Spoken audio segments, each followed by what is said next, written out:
जाते हैं। इसमें भी कुछ अलग करना है, अपने भारत देश के लिए कुछ रिकॉर्ड बनाते हुए करना है। गोरखपुर पहुंचूंगा तो शायद रिसीव करने आए बड़े बड़े नेता लोग हैं अपने यहाँ के, ऐसे हैं अपना गोरखपुर का एक रिकॉर्ड बनाया है। सर ट्विटर तो छोड़िए, फेसबुक पर भी एक पोस्ट नहीं किए ये लोग। रिकॉर्डिंग रिसीव करना भी उन लोगों को पूरे देश के लिए एक नया कीर्तिमान स्थापित हुआ, यूपी के लिए बना। खासकर जो मैं एक तरीके से गोरखपुर तो उनका घर है ना, उनके घर से अगर कोई लहरों से डर डर के नौका पार नहीं होती, कोशिश करने वालों की कभी हार नहीं होती। साहित्यकार हरिवंश राय बच्चन की ये कविता की लाइन उस शख्स पर सटीक बैठ रही है जिनका हम आज व्यक्ति विशेष करने जा रहे हैं। जब हमारा देश 75वां स्वतंत्रता दिवस मना रहा था, वह युवा देश का लाल, भारत का झंडा, भारत का मान सम्मान, अफ्रीकी महाद्वीप की सबसे बड़ी चोटी किलिमंजारो पर भारत का झंडा फहरा रहा था, देश का शान बढ़ा रहा था, देश का मान बढ़ा रहा था।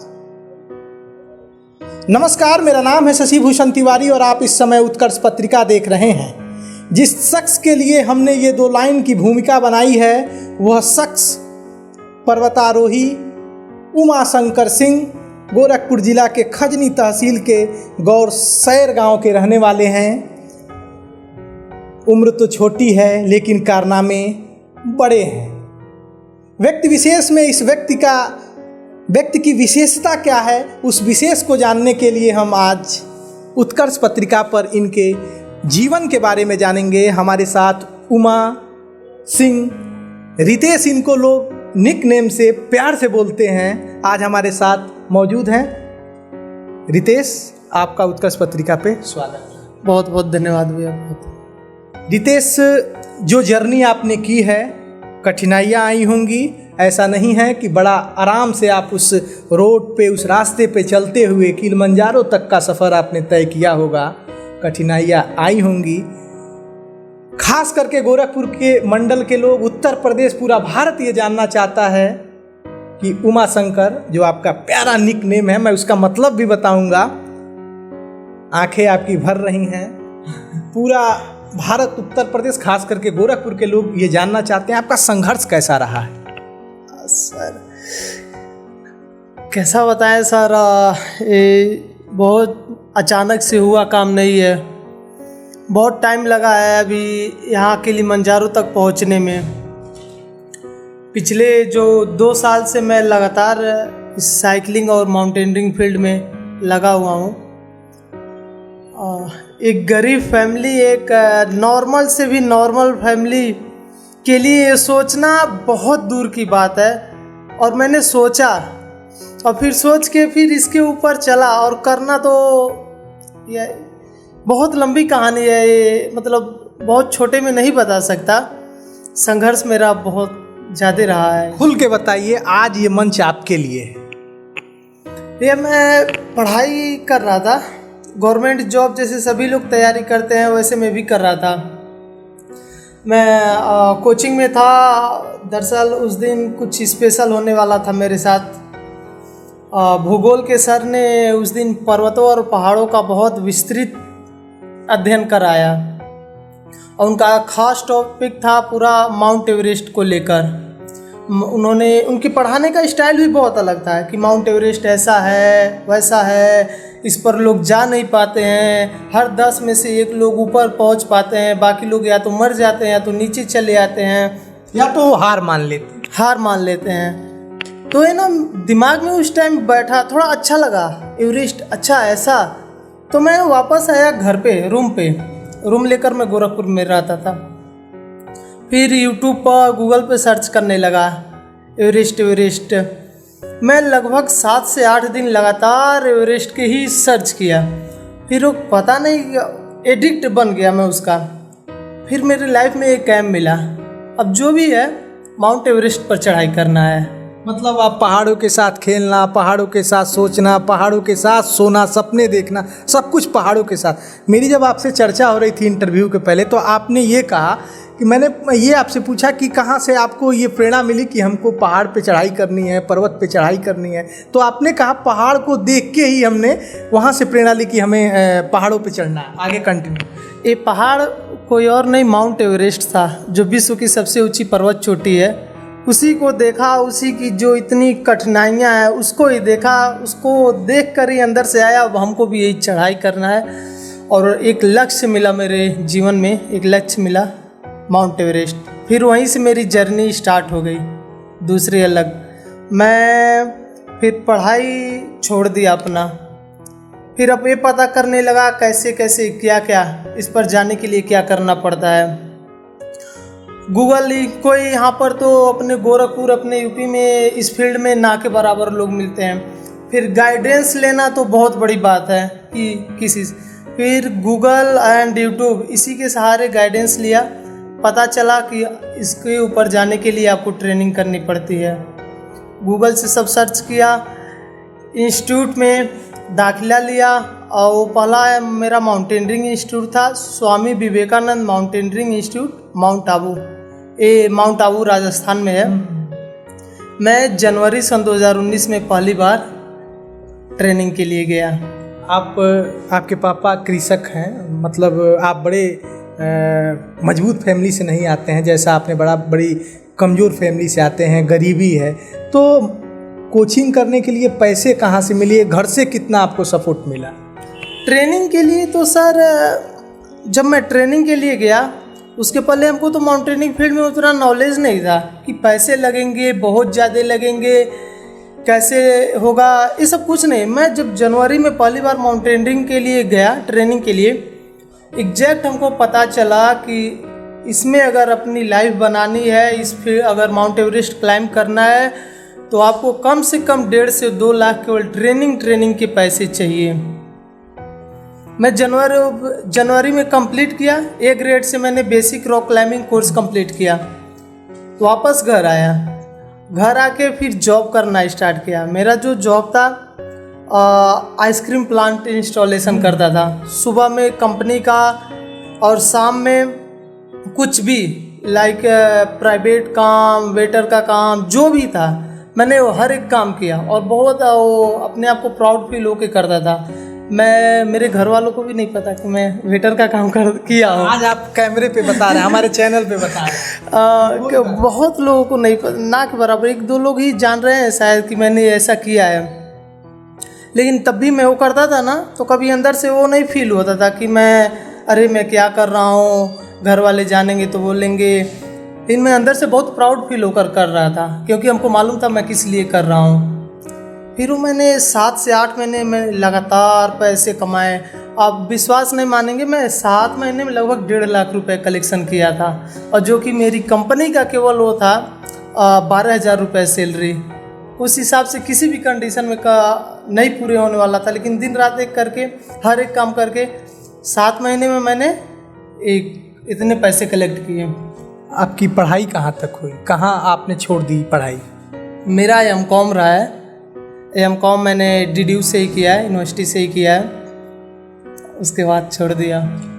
रितेश, अगर घर में गरीबी हो, पैसे ना हो और भविष्य सामने दिख रहा हो, लक्ष्य सामने दिख रहा हो जिसे फतह करना हो, तो 12,000 की सैलरी, उसमें खाना भी, क्वार्टर भी, और आप ये जानते थे कोई और होता तो पैसे बचाता, लेकिन आपने अपनी तैयारी के लिए पर्वतारोही जो आप आज बैठे हुए हैं, पूरे देश का सम्मान बढ़ा रहे हैं। हम लोग खुद गौरवान्वित महसूस कर रहे हैं आपके इंटरव्यू लेके, आपसे बात करके। रितेश, क्या क्या दिक्कतें आई आप जब पर्वतारोही की फील्ड में आप जाना चाहते हो, ट्रेनिंग होती है, तमाम समस्याएं आती हैं, आपने कहा पैसे इकट्ठे करने के लिए, क्या क्या दिक्कतें आई?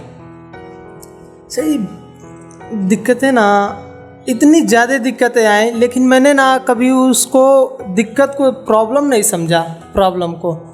इनफैक्ट जितना प्रॉब्लम आया ना, हमको बहुत मज़ा आता था उस प्रॉब्लम को फेस करने में। अभी भी मैं जो साइकिलिंग किया, जितने भी रिकॉर्ड बनाए, इसमें जितना ज़्यादा प्रॉब्लम आता था, कठिनाइयाँ आती थी, हंसी उतना ज़्यादा आता था। वाह, अब मैं ये करूँगा, ये जंप कराऊँगा, साइकिल से 10 फीट पहाड़ के ऊपर से जंप कराऊँगा, ऐसे ऐसे कठिनाई बहुत थी सर जी। सबसे बड़ी कठिनाइयाँ तो पैसा है।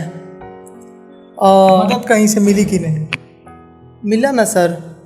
पहले मैंने जब माउंटेनियरिंग की सब एक ट्रेनिंग पूरा हर एक ट्रेनिंग मैंने कंप्लीट कर चुका हूँ, पूरा प्रशिक्षण कंप्लीट कर चुका हूँ। रॉक क्लाइंबिंग का आज के डेट में मैं रॉक क्लाइंबिंग का इंस्ट्रक्टर भी हूँ। यहाँ तक तो सारे मेरे ही पैसे थे, सारे जमा किए हुए पैसे थे। इसके बाद मैंने जो पिछला रिकॉर्ड बनाया था ऑल इंडिया का, मैंने भारत की सभी राज्य की राजधानी में साइकिल से जाकर पूरा किया हूँ। और मैं बहुत प्राउडली बोलता हूँ कि जो भारत की सभी राज्य की राजधानी को साइकिल से करने वाला मैं भारत का पहला इंसान हूँ। 28 राज्यों का आपने साइकिल से दौरा किया। आपने ये बताया कभी कभी ऐसे समय आ जाते थे कि साइकिल खराब हो गई, दुकान भी नहीं दिख रही है, पॉकेट में पैसे भी नहीं हैं। ये संघर्ष कैसा होता है जब एक लक्ष्य दिख रहा है आपके तरफ, अब हमको फतह करना है, तेज़ी से कर भी रहे हैं, आप जब इंटरव्यू दे रहे हैं आंखें आपकी डबडबा भी रही हैं उस संघर्ष को देख के। आपने इंटरव्यू से पहले जब मेरी आपसे बात हो रही थी तो ये कैसा संघर्ष था? मतलब कि साइकिल से पूरे राज्य की राजधानी का दौरा भी करना है, फतह भी करना है, और स्थिति ऐसी है कि साइकिल बनवाने के पैसे भी नहीं हैं। हाँ सर, जो मेरा साइकिलिंग एक्सपीडिशन था ना लास्ट वाला, उसका बजट था 1.5 लाख रुपए। 1.5 लाख था और विश्वास नहीं मानेंगे 3 लाख मैं लगभग पूरे गोरखपुर ज़िले में घूमता रहा 3 महीने, और मुश्किल से 40,000 रुपये कलेक्ट हो पाए थे। उस 40 समझ में नहीं आ रहा था मैं क्या करूं। 150 लोगों ने इस तरीके से दिया, अब मैं छोड़ दूं कि पूरा करूं? छोड़ के मैं वापस भी नहीं कर सकता। अंत में मैं उसी 40,000 रुपये से निकल गया। कुछ दिन तो 4-5 स्टेट चले गए अच्छे से। फिर ऐसा समय आता था कि मेरी जेब में आज 500 बचे हैं, क्या होगा आगे का 2 दिन 3 दिन क्या होगा, कुछ समझ में नहीं आता था। 500 ख़त्म होते होते कहीं ना कहीं से 1,000 रुपये 1,500 रुपये फिर से मेरे अकाउंट में आ जाते थे। दुख मैं रोकूंगा, दुख तब होता है जब देश का भविष्य, देश का मान सम्मान बढ़ाने के लिए अपने पास से पैसे लगा के अपने जज्बे के साथ वो आगे बढ़ रहा होता है, लेकिन जब सरकारें उन्हें भुनाने चली आती हैं, कभी उनके पीछे के संघर्ष को याद नहीं करती कि वो कैसे वो व्यक्ति आगे बढ़ा है। क्योंकि मैं हर बार अपने इंटरव्यू में एक लाइन दोहराता हूँ, सब लोग जब कोई सफल हो जाता है, चमकने लगता है, तो सब लोग उसको याद करने लगते हैं। वो ये नहीं देखते कि वो कितना अंधेरा वो व्यक्ति झेला है। एक व्यक्ति जो सफल होता है उसके पीछे एक बड़ी लंबी यात्रा होती है। आगे कंटिन्यू करिए। सर, मैंने जो साइकिल रिकॉर्ड कर रहा था, मेरा एक मुहिम था महिला सशक्तिकरण और क्लीन इंडिया ग्रीन इंडिया, इसको लेकर मैं आगे बढ़ रहा था। और मैं महिला सशक्तिकरण कई महिला समुदाय से भी मिला, गवर्नमेंट से भी मिला, बड़े बड़े नेताओं से भी मिला। मैं एक प्रोजेक्ट पर काम करने जा रहा हूँ, जागरूकता फैलाने जा रहा हूँ साइकिल के माध्यम से, आप लोग मेरी सपोर्ट करें, बट कोई नहीं किया था सर। कभी किसी विधायक सांसद से आपने मिलने की कोशिश की? कुछ पैसे, बहुत ज़्यादा 10-15-20 हज़ार रुपये नहीं होते हैं। आपको जिन्होंने दिया है पैसे, आप उनका नाम भी लेंगे, आप हमसे बता रहे थे, लेकिन ऐसी जहां आप दरवाज़ा खटखटाए हो और नाउमीदी आपको मिली हो, आपको ऐसा लगा हो कि यहाँ मदद मिल सकती है, ऐसे लोगों के पास आप गए? जितने भी लोगों से एक उम्मीद बना था ना कि सांसद हैं, हमारे एरिया के सांसद हैं, इतने बड़े हैं, युवाओं को बहुत सपोर्ट करेंगे, विधायक हैं, ये हैं, ऐसे हैं, बहुत वो करेंगे, जितने भी बड़े लोग हैं जिनसे सभी लोगों की उम्मीद होती है ये लोग सपोर्ट करेंगे। एक्चुअली में वो लोग कोई सपोर्ट नहीं किया था। उन लोगों के चक्कर में मेरा केवल समय बर्बाद हुआ था। वो लोग बस लेटर लिख देते थे ऊपर तक का, अपनी जेब से कभी एक पैसा नहीं निकाल कर दिए। लेकिन उनसे जो छोटे लोग हैं ना, सभी लोगों ने सपोर्ट किया। आप विश्वास नहीं करेंगे, पिछली बार जो 40,000 रुपये मैंने कलेक्ट किए थे वो कोई बड़े नेता लोग नहीं दिए थे, मेरा गांव, मेरे आसपास के गांव ऐसे लोगों ने कलेक्ट करके दिया था। 100, 50, 150, 200 ऐसे लोगों ने दिया था। उन लोगों को विश्वास था मैं करूंगा, अपने गांव का नाम होगा, अपने समाज का नाम होगा, अपने एरिया का नाम होगा। उन लोगों को नाम का चिंता था, लेकिन बड़े लोगों को नाम की चिंता नहीं होती है कि अपने देश का नाम होगा, अपने ज़िले का नाम होगा, ऐसा कुछ नहीं होता है। अभी मैंने एक रिकॉर्ड बनाया है किलिमंजारो पर, साइकिल से चढ़ाई किया हूँ। अभी आप अगर गूगल सर्च करेंगे ना तो 0.001% ही मिलेंगे जो पूरे विश्व से जो उस पर साइकिल से चढ़ाई किए हों। उसमें से मैं भारत से भी मैं हूँ, लेकिन उसके बावजूद ना लोगों ने तब सपोर्ट किया, बड़े लोगों ने, ना अब सपोर्ट कर रहे हैं। बहुत दुख होता है जब देश का भविष्य किलिमंजारो, जो कि अफ्रीका महाद्वीप का सबसे बड़ी चोटी है तांजानिया में, वहाँ देश का झंडा, देश का मान सम्मान बढ़ा रहा था, और ये कहने पे मजबूर हो रहा है देश का एक युवा कि ना कल कोई मदद कर रहा था, ना आज कोई मदद कर रहा है। रितेश, मैं आपसे कहूँगा, आपके नाम में ही आपकी ताकत छिपी हुई है, उमा सिंह रितेश। मैंने रितेश इसलिए कहा कि निकनेम जो कि आपके गांव के लोग बड़े प्यार से आपका नाम लेते हैं। उमा का मतलब होता है पर्वत, दुर्गा, और रितेश का मतलब होता है, आपका रितेश नाम है, रितेश का मतलब होता है मौसम का स्वामी। देखिए, मौसम का स्वामी, धर्म का स्वामी। जो व्यक्ति पर्वतारोही है, पर्वत का फतह कर रहा है, उसके नाम में ही पर्वत है। दुर्गा मतलब कि शक्ति, ताकत, तेज, और मौसम का ज्ञानी मतलब कि आप उस परिस्थिति को भी जानते हैं जब प्रकृति ही आपके भीतर छिपी हुई है। भगवान ही जब आपके क्या बोलते हैं, नाम में ही सब कुछ पता चल जाता है कि वो व्यक्ति कितना आगे जाएगा। सरकारों को सोचना होगा, देखना होगा।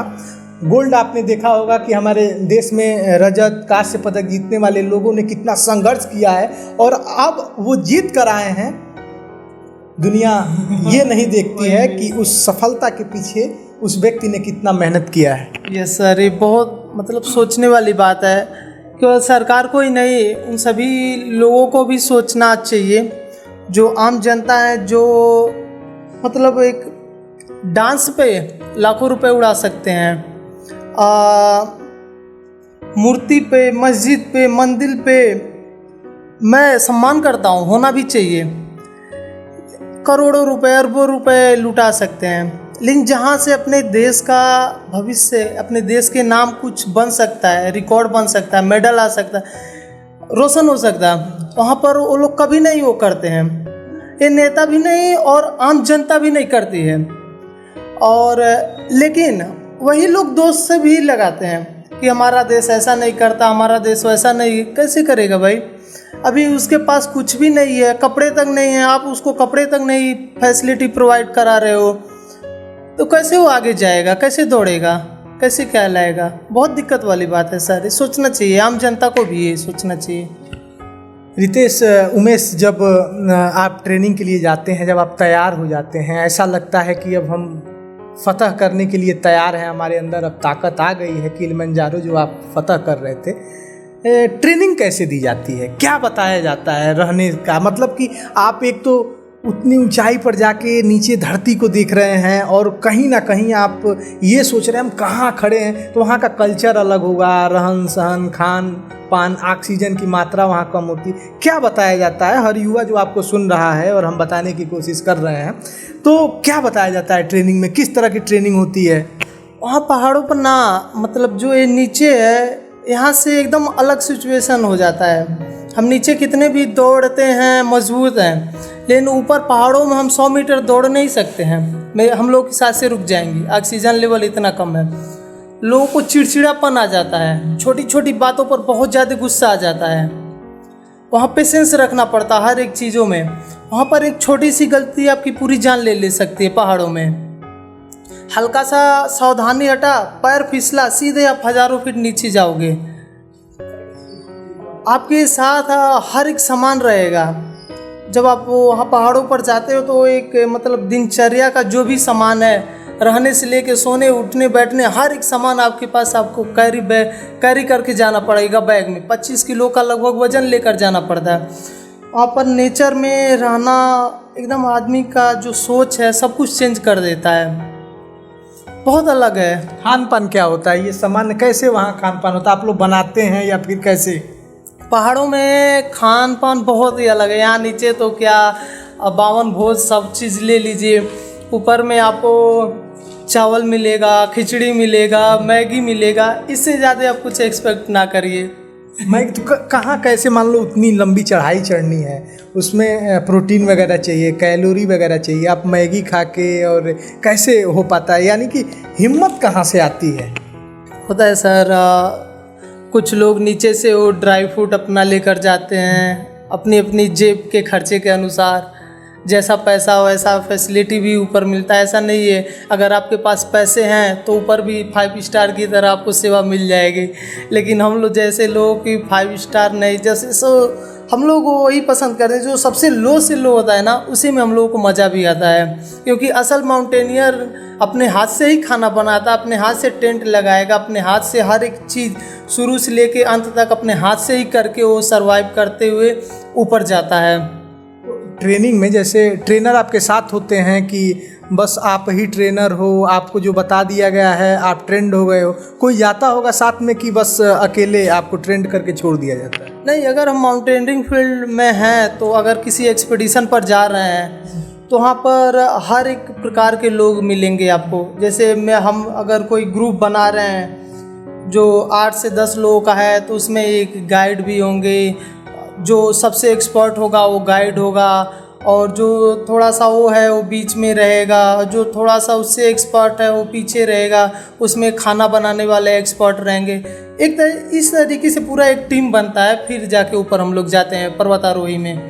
कोई ऐसा पल जो आपको डरावना लगा हो, ऐसा लग रहा हो कि अब उमाशंकर रितेश, जो मैं नाम लेता हूँ, आपका निक नाम है, इसको छोड़ा नहीं जा सकता है, क्योंकि जब चर्चा चल रही थी आपके क्षेत्र में उमा से पहले रितेश आया, तो कभी ऐसा लगा हो कि अब छोड़ दूं, पीछे हट जाऊं, डरावना है? कभी ऐसा किलिमंजारो आपको फतह करते समय लगा? ये पिछले साइकिलिंग वाले में था, जो पिछली बार था मेरा रिकॉर्ड ऑल इंडिया का। मैंने 73 डेज़ में 12,271 किलोमीटर साइकिल चलाया था। उसमें पैसे कम पड़े थे, मेरे पास ख़त्म हो गए थे। उसमें डर गया था क्या होगा कैसे होगा। फिर वो 100 दिन की जर्नी मैंने 73 डेज़ में लाया। उस डर का ही रीज़न था, छोड़ नहीं सकता था, क्योंकि लोगों कहते हैं डर के आगे जीत है। छोड़ नहीं सकता क्योंकि लोगों ने सपोर्ट किया था। 100 दिन की जर्नी थी, उसको मैं इतना अपना स्पीड बढ़ाया, उसको 73 डेज़ में लाकर ख़त्म कर दिया। क्यों? क्योंकि मेरे पास पैसे नहीं थे, ज़्यादा लंबे तक तो मैं नहीं जा सकता हूँ। और इस वाले में जो अभी मैंने रिकॉर्ड बनाया साइकिलिंग से किलिमंजारो पर, इसमें चढ़ना तो ठीक है, लेकिन जो उतरना होता है पहाड़ों से इस 75 to 80 डिग्री एंगल पर साइकिल से उतरना, बीच बीच में आपको ऐसे माउंटेन आ रहे हैं जहाँ से जंप कराना है नीचे 5 फीट 10 फीट। फर्स्ट टाइम पर तो ऐसा आया, मैं ऐसे देख रहा हूँ कैसे जंप हो पाएगा। मैंने ट्रेनिंग नहीं ली, मैं सोचा था कि मैं ट्रेनिंग लेकर पूरा जाऊँगा, लेकिन हमारे लिए पॉसिबल नहीं था क्योंकि मेरे लिए, हम जैसे लोगों के लिए या तो पैसे कलेक्ट कर लो या तो ट्रेनिंग कर लो, दोनों में से एक ही ऑप्शन है। मैं, आप विश्वास नहीं करेंगे, मेरा 62 kg वेट था एक्सपीडिशन से पहले। जब मैं जाने लगा मेरा उस समय 57 kg वेट आ गया, मेरा घट गया क्योंकि मेरी सेहत और डाउन हो गई। रीज़न ये नहीं था कि मैं ट्रेनिंग किया था, रीज़न ये था कि मैं सुबह 7 बजे निकलता था, 10 बजे तक क्षेत्र में केवल पैसों के लिए, लोगों से ज़्यादा था, मांगता था पैसों के लिए, मेरा वे सेहत भी चला गया था। और सबसे वहाँ पर डरावना चीज़ ये था, सर जी मैं ऐसे 5 फीट नीचे जंप कराना है, ऐसे देख रहा हूँ हो पाएगा कि नहीं। मैंने जंप कराया ही नहीं, फर्स्ट टाइम जंप कराने जा रहा हूँ। हल्की फुल्की ट्रेनिंग ली थी खेतों में ही साइकिल चला के, फिर लेकर आया, जंप करा दिया, नीचे गिरा, नीचे रेती था, रेत वाला था पूरा माउंटेन, मतलब स्क्री था बहुत ज़्यादा, चोट नहीं लगा। फिर थोड़ा सा कॉन्फिडेंस बढ़ गया। फिर अब विश्वास नहीं मानेंगे, जो मैं 6 दिन में ऊपर टॉप गया था, 6 घंटे में उस जगह नीचे पहुंच गया। 6 दिन की चढ़ाई में 6 घंटे में नीचे पहुंचा था। जो स्पीड था वो गिरता था, उठता था, फिर रेस के जाता था, पूरा हुआ। वहाँ एक कंपटीशन होता है कि जैसे आप साइकिलिंग कर रहे हो तो जो आपका कंपटीटर है, बात भी होती रहती है कि बस अपने लक्ष्य पे आप लोगों की नज़र होती है। नहीं, इसमें कोई कंपटीशन नहीं था, मैं अकेला था। मैं पूरे भारत से नहीं, पूरे दुनिया से मैं वहाँ अकेला ही गया था चढ़ाई करने साइकिल से, कोई नहीं था। एक मेरे साथ मेरे वहाँ पर गाइड थे और पोर्टर लोग थे, कुछ खाना पकाने हेल्प करने के लिए, और कोई नहीं था, कोई कंपटीशन नहीं था किसी से। मैं ये अपने भारत देश के गिनीज बुक रिकॉर्ड के लिए कर रहा था। और आप आज सम्मान बढ़ा भी रहे हैं। मैं आपको बता दूं कि किलिमंजारो की जो ऊंचाई है वो 5895 मीटर है। 19,340 फीट है। 19,340 फीट। हाँ रितेश, मैं ये जानना चाहूँगा कि अगर किसी युवा को इस फील्ड में जाना हो, आपने संघर्ष बता दिया, पैसे बता दिए, कहीं से मिलने वाले हैं नहीं, अगर कोई युवा आप जैसा उत्साहित जो देश के लिए कुछ करना चाहता हो और आपके आंखों में अभी भी मुझे संघर्ष और कुछ कर गुजरने की इच्छा दिख रही है, तो आप युवाओं को क्या मैसेज देंगे, वो कैसे ट्रेनिंग लें? अगर हमारे फील्ड में आना चाहते हैं साइकिलिंग माउंटेनियरिंग में, तो सबसे पहले अगर आप जो कर रहे हो उसको कभी छोड़ो ना।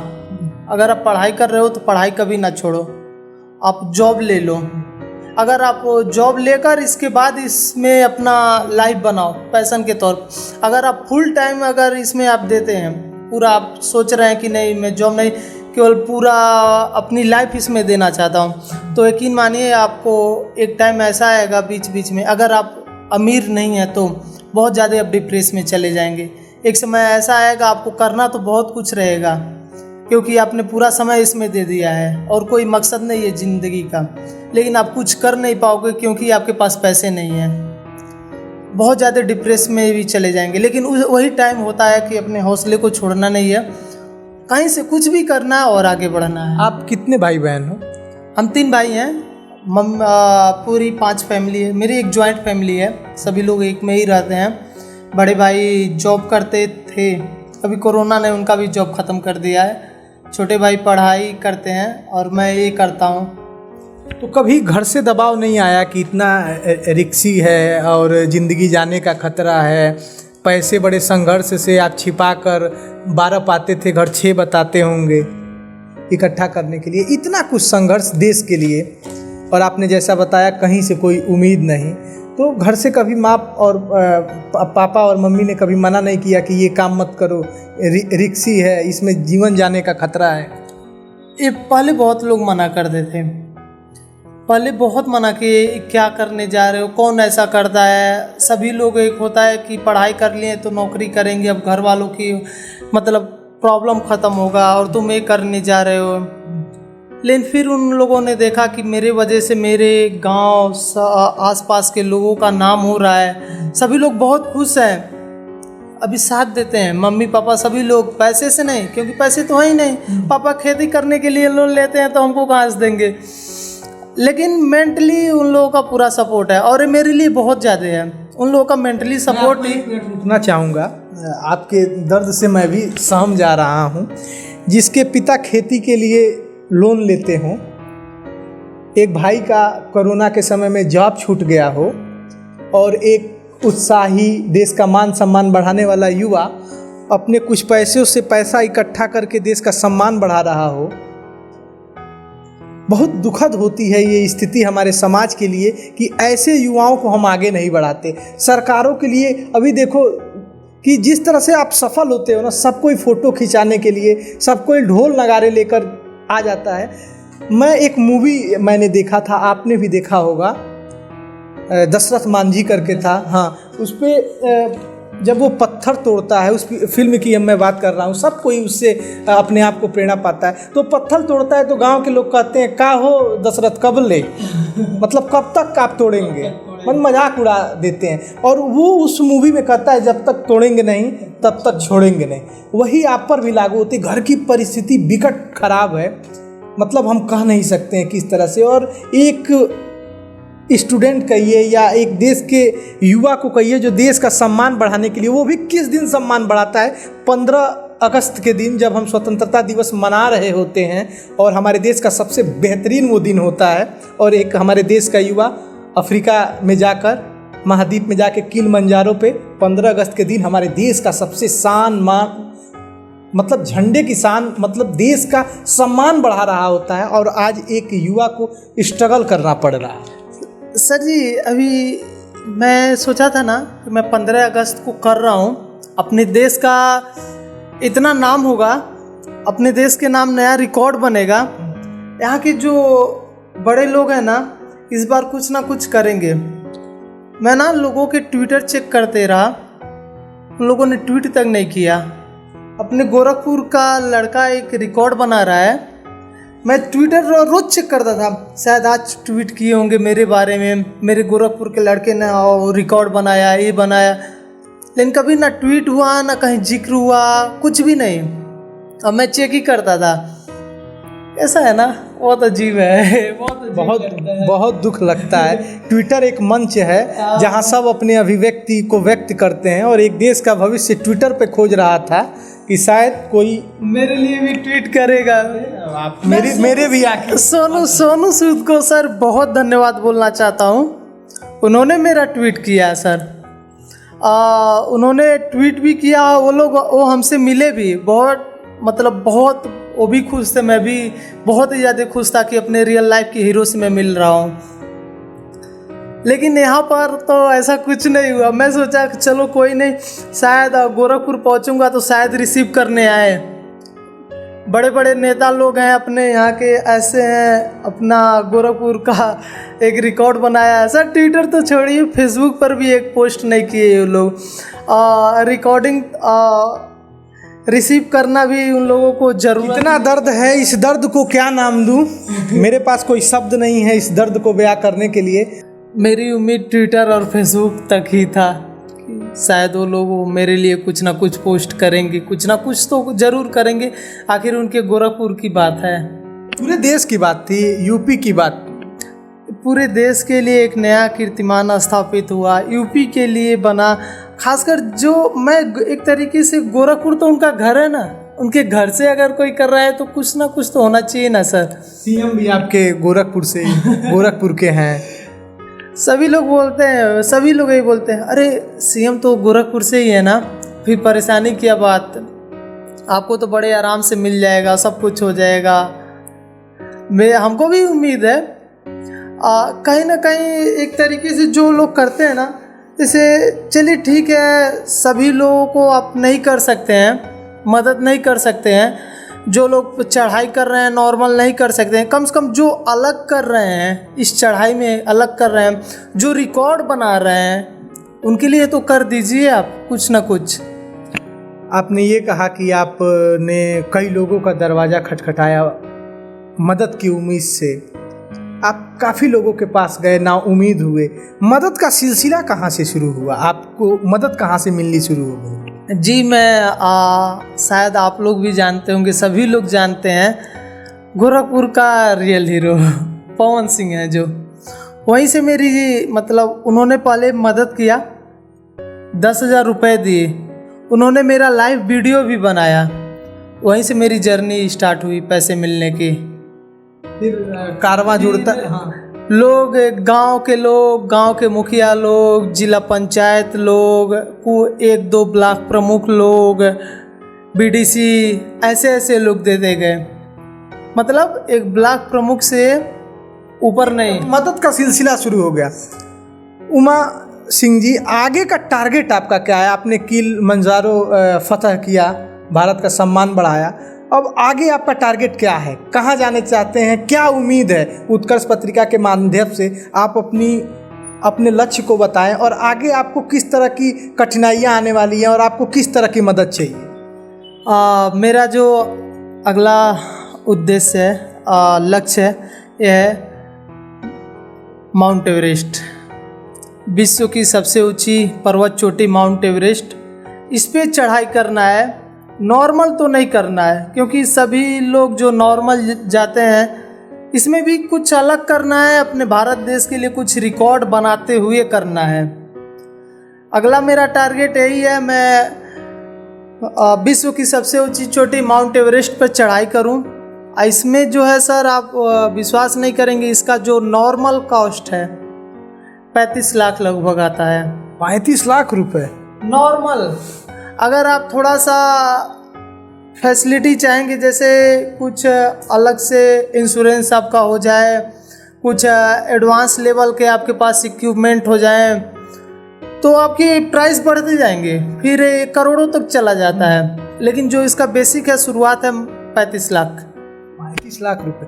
तो माउंट एवरेस्ट की आप फतह की बात कर रहे हैं, तो माउंट एवरेस्ट पे चढ़ाई होती है, जहाँ तक हमने देखा है 2 तरह से चढ़ाई होती है, या तो आप नेपाल के तरफ से जाइए या फिर चाइना की तरफ से जाइए।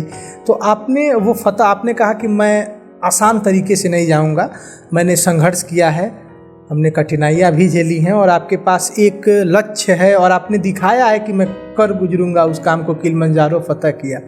तो आपने रिकॉर्ड भी देखे होंगे कि माउंट एवरेस्ट पे किस तरह का रिकॉर्ड है, क्या क्या लोगों का रिकॉर्ड है, मतलब कौन सबसे कम दिन में गया, कौन सबसे पहले गया, किसने अलग अलग बहुत तरीके से बहुत सारे रिकॉर्ड हैं। कोई कपल का है तो कोई मतलब ग्रुप का है, कोई ज़्यादा एज का है, कोई किसी कंट्री की फर्स्ट मैन वूमेन है, ऐसे है। हम भी बनाएंगे रिकॉर्ड, बहुत अलग होगा। और जो मेरा रिकॉर्ड है सर, कब बताऊं क्या होगा? हाँ बताइए। जो है मैं जाऊंगा सर बिना ऑक्सीजन सिलेंडर के। तो काफ़ी डिफ़िकल्ट है, ये नामुमकिन सा चीज़ है। शायद 80% ही उम्मीद वहाँ पर रहेगी, 80 से भी कम, क्योंकि हम लोग जो है यहाँ पर 100% सांस ऑक्सीजन ले रहे हैं। इसका हमको केवल 20 से 25% ऑक्सीजन वहाँ पर मिलेगा टॉप तक, 20 से 25%। उस कंडीशन में बिना ऑक्सीजन सिलेंडर के चढ़ाई करना ये बहुत मुश्किल है, नाकों से ब्लड आने लगते हैं, काफ़ी डिफ़िकल्ट होता है। तो ऑक्सीजन, ये आपको नहीं लग रहा है कि ये असंभव सा लग रहा है बिना ऑक्सीजन का वहाँ जाना, वो भी इतने बड़े माउंट एवरेस्ट पे? असंभव है सर, इसीलिए तो करना है। क्या बात है, असंभव है इसीलिए तो करना है। नॉर्मल रहता, नॉर्मल तो मैंने सोचा भी नहीं। बहुत शुरू में जब डिसाइड किया था तब सोचा था माउंट एवरेस्ट क्लाइंब करना है, तब ऐसा नहीं था। लेकिन आधी जर्नी निकलने के बाद अब मैं डिसाइड किया हूँ नहीं, हमको बिना ऑक्सीजन सिलेंडर के चढ़ाई करना है। उसके लिए जो भी है ट्रेनिंग मैं पूरा अपना भी पूरा 100% इसमें लगा देने वाला हूँ। स्टार्ट कर दिया हूँ, सब कुछ लगा देने वाला हूँ, कर देने वाला हूँ। बस अभी लास्ट उम्मीद है फिर से जनता उस 35 लाख रुपए की। उत्तर प्रदेश सरकार से क्या उम्मीद है, केंद्र सरकार से आपको क्या उम्मीद है? क्योंकि आप बहुत बड़ी बात कर रहे हैं, आपने किलिमंजारो फतह किया, मैं बार बार इसको कह रहा हूँ। आपने एक उपलब्धि आपने हासिल की है, साइकिल से आपने 28 राज्यों की राजधानी कवर की है। तो ये आप दिखा रहे हैं कि आप में कितना साहस है, डेडिकेशन है, आप कर सकते हैं। तो क्या उम्मीद है उत्तर प्रदेश की सरकार से आपको? सर उम्मीद तो है, क्योंकि एक ऐसी सरकार हमने देखा था जहाँ एक उम्मीद बना था लोगों का। मेरा भी उम्मीद है और शायद ये उम्मीद पूरा हो जाएगा। कह नहीं सकता कंफर्म कि हो ही जाएगा, क्योंकि अभी तक तो मेरे हाथ में 0 ही आया है। लेकिन एक उम्मीद है सरकार से, केंद्र सरकार से, यहाँ के सांसद से, विधायक से, शायद कुछ ना कुछ तो करेंगे मेरे लिए।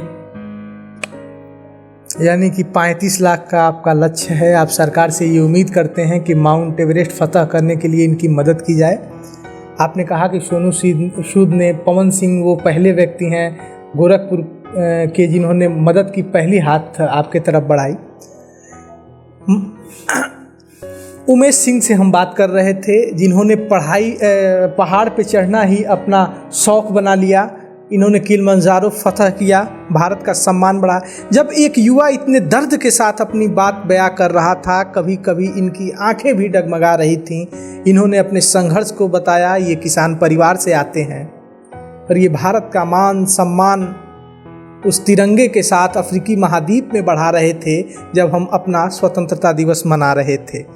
क्या ये युवा इतनी बड़ी उपलब्धि लेकर अपना दर्द बयां करे? ये युवा जब, कितनी उम्मीद होती होगी देश के प्रधान सेवक से, यशस्वी मुख्यमंत्री योगी आदित्यनाथ जी से, बड़े बड़े देश के सम्मानित लोगों से, जो कि हमारे यहाँ शशि थरूर जी ट्विटर पे ही होते हैं, ट्वीट करते रहते हैं, छोटी सी बड़ी बातों पर लोग ट्वीट करते हैं। ये देश का युवा जिस दिन देश के तिरंगे को लहरा रहा था, मान सम्मान बढ़ा रहा था, एक ट्विटर पर अपनी बधाई ढूंढ रहा था, फेसबुक पर अपनी एक बधाई ढूंढ रहा था।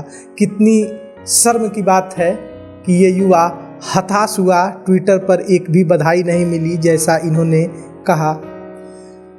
हम ऐसे युवाओं को क्यों नहीं आगे बढ़ाते, क्यों नहीं हमारा समाज इस युवा को, ऐसे युवाओं को आगे बढ़ाने के लिए हाथ बढ़ाता है जो युवा इतना बड़ा काम करता है। ये तो युवा आपके सामने एक मैसेज है जिसने करके दिखाया है। हमें ऐसे युवाओं को आगे बढ़ाने के लिए हाथ बढ़ाना चाहिए और उत्कर्ष पत्रिका ऐसे युवाओं के लिए अपना मंच देती रहेगी, इन युवाओं के सम्मान में आगे बढ़ती रहेगी और इन्हें जिस प्रकार के डोनेशन की ज़रूरत होगी, पैसे की ज़रूरत होगी, मदद की ज़रूरत होगी, उत्कर्ष पत्रिका अपने क्षमता के अनुसार इनकी मदद करती रहेगी। कैमरा संभालने है सतीश, मेरा नाम है शशि भूषण तिवारी और आप इस समय, मैं थोड़ा ठहर गया, उत्कर्ष पत्रिका देख रहे हैं।